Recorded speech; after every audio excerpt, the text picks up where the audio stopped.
Hello everyone, good evening. তোমরা সবাই কেমন আছো? আশা করি সবাই ভালো আছো। তো আমি পূজা। তো আমি ততটা ভালো নেই, আমার শরীরটা মাঝে মধ্যে খুব খারাপ থাকে, কি আর বলবো তোমাদেরকে। তো কালকে গিয়েছিলাম আগরতলাতে শপিং করতে, সকাল থেকে ডিউটি ছিল, ডিউটি থেকে এসে সবাই মিলে বেরিয়ে পড়লাম পুজোর কাপড় চোপড় কিনবো বলে। তো আমাদের বাড়ির বিপদনাশিনী মায়ের জন্য কাপড় কিনতে গেলাম। তো মায়ের সব কিছু নিয়ে আমরাও কিছু শপিং করে নিলাম মাঝখানে।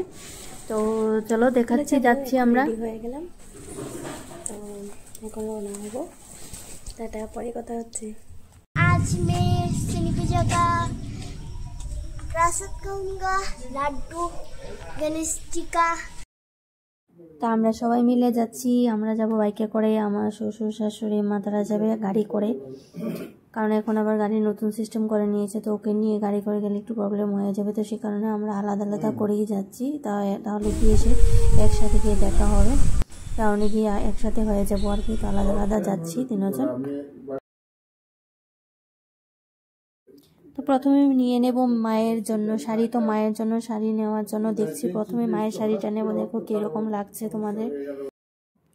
আর মেয়ে এদিকে যন্ত্রণা শুরু করে দিয়েছে, ওকে নিয়ে আসলে এরকমই করে, ও বসতে চায় না, এক জায়গাতেই ঘোরাঘুরি করবে। তো এক জায়গায় বসে শাড়ি ভালো করে দেখতে পারছিলাম না, কারণ ও অনবরতই ভালো লাগছিল না বলছে। তো বাচ্চারা এরকম করলে একদমই ভালো লাগে না, ওর ভালো লাগে না বলছে। তো আমার শুনে আমারও মন খারাপ হয়ে যায়, ওরও ভালো লাগে না, কেন ভালো লাগছে না।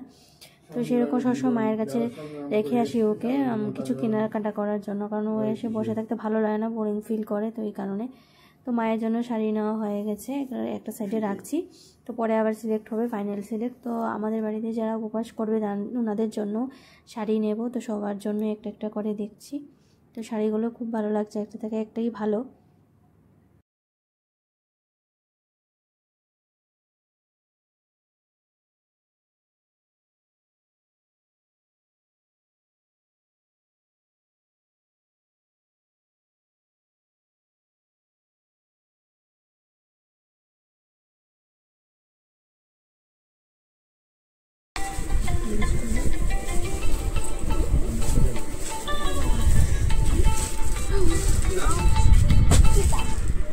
হ্যালো, এটা তো নিজের পড়া লাগে।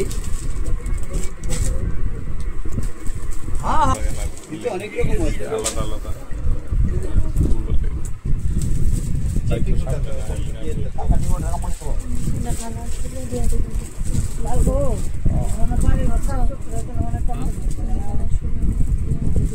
আরো এক দুই দিন পরে করো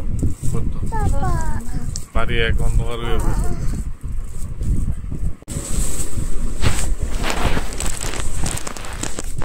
সুন্দর দেন, সুন্দর।